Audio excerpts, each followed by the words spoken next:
And more on the economy, the International Monetary Fund is warning some tough times for Ghana and other African countries in the coming month. This is as a result of its projection of global economic slowdown for 2023. According to the IMF, most countries in the emerging markets are not out of the woods yet, warning the worst is yet to come. IMF Managing Director Kristalina Georgieva has been speaking in an interview with US cable news network CBC. So let's go on Zoom and speak to Professor Williams Prepra of Andrews University in the USA for more on this. For a developing country like Ghana and also seeking an IMF program, how should Ghana take this warning, Professor Prepra? For this new 5 This warning is coming as a result of what we normally term as the convergence theory in economics. The world is moving in a way that emerging countries or markets or developing countries are trying to develop faster to catch up with developed nations. In the reverse, developed nations are trying to help emerging countries to improve their lives. But currently, what is happening in the world is that the developed countries are seeing high prices in terms of inflation and instability of unemployment, and also the impact of the Russia-Ukraine war. So these developed nations are trying to slow down their economies, and its effect, it was going to affect developing nations like Ghana to see a major impact in recession. In the books, in theory, whenever the developed nations decide not to trade or to buy from developing nations like Ghana with the aim of reducing exports from Ghana, Ghana will have a worsened situation. Also, we see that foreign direct investment will be affected, which will make probably most of the developing nations suffer major setbacks in seeing unemployment in their countries, because if the foreign direct investment does not flow into developing nations, you will not see development going on in any country. We've also noticed that developed nations are now encouraging their citizens to move from investment to savings. So they are increasing their monetary policy rates. So like in the US, monetary policy rate is going up, which is pushing people from consuming to savings. When this is done, the impact is that it's going to affect the trade between coming from developing nations. So China, for instance, has slowed down its production. One of the major reasons is the COVID-19, but they have intentionally slowed down the economy because they are having high inflation, which they are trying to address. So that kind of equilibrium being achieved, in developed nations will really going to affect countries in Africa. Now, we already know that Ghana cannot go to the open market to raise bonds, but does this further worsen the case if an IMF deal is even secured, you would say? So the question is, what is Ghana going to borrow the money or to from the euro market to come and do in the country? Government has always focused on the euro bonds, either for investment or social programs, or to pay current bills or salaries. If the case, it becomes very worse that foreign direct investment are not coming into the country, or we are not getting inflows from developed nations, or even from IMF through this particular arrangement, it is really going to affect our balance of payments. And in simple terms, we will not have the dollars to be able to trade. It's going to affect traders in Ghana who need foreign currency to purchase goods so that they will be able to come and sell in the country. So a major impact is that it's going to weaken the cedi and also lead to a high inflation as we are experiencing currently in Ghana. Having enumerated the challenges this is going to pose to us, does this call for a review of our economic plan and projection for the year? I mean, the minister has already laid out his budget for 2023.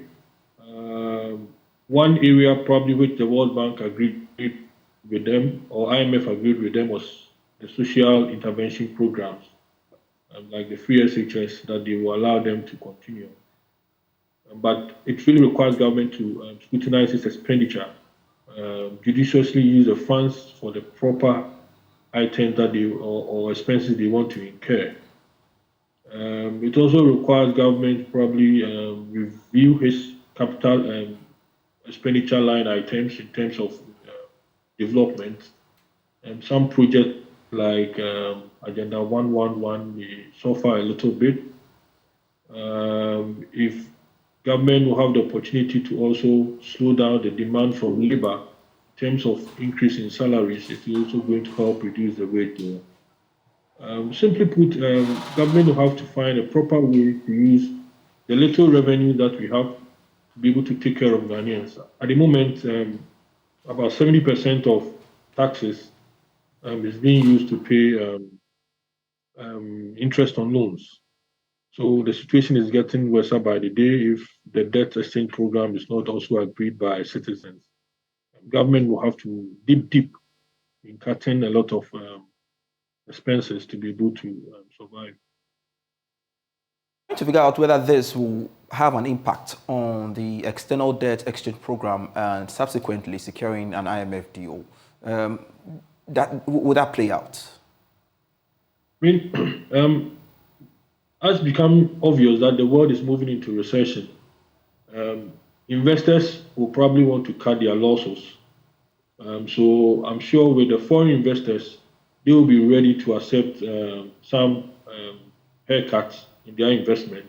And if government assures them of proper plan of repayment of their principal and interest in the future, they will be able to accept. But when it comes to the domestic investors, as we are seeing, people are too much concerned with what is currently happening.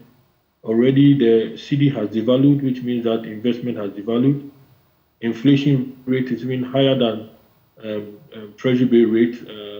So a lot of things are happening, but which requires government to negotiate well with these domestic investors and also external investors to assure them that the prediction that a worse situation is coming to happen, it is to be better for everybody to come on board to find a way to save the country, so that Ghana will not be so debt burden ridden that we cannot be able to even find money to pay workers within the country. Clearly, a break-even must be established. Clearly, this is going to have an impact, and I'm wondering how government businesses and individuals should position themselves in view of this outlook. I mean, the positive side is that if you're a company and you are into export, this is your time to try to push into exports. Government may be strategically looking at the pharmaceutical industries if you can help them to increase their manufacturing or production to be able to export some of the drugs that we produce in Ghana. Also, the country may be able to take care of the African Intercontinental Trade Agreement and to trade within Africa, where we've noticed that within Africa, still there's a little bit of high consumption, demand for items as compared to the European or US market, where consumption is going to slow down due to the recession coming. Businesses, those who are also in import, probably are going to have some challenges in getting some goods coming from China because China is going to slow down its production.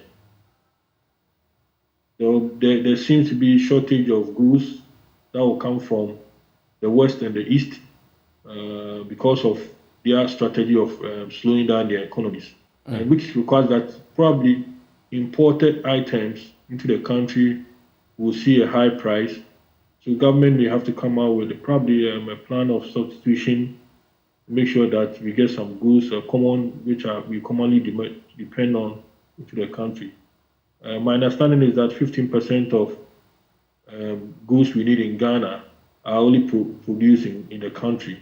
Can government work towards increasing that side to about, say, 25%, which will reduce the importation and also help to save the currency or the economy?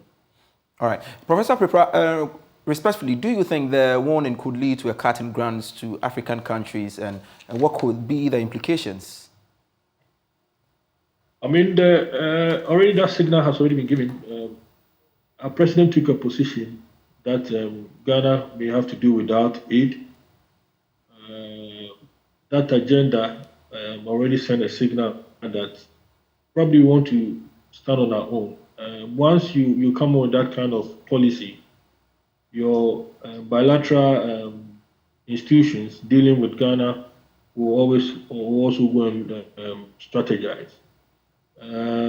It must be expected that aid coming from or grants coming from outside the country is going to also slow down because they are also planning to save themselves and make sure that their country survives. So, like in the U.S., grants for 2023 has been seen to go down about 0.5% for 2023.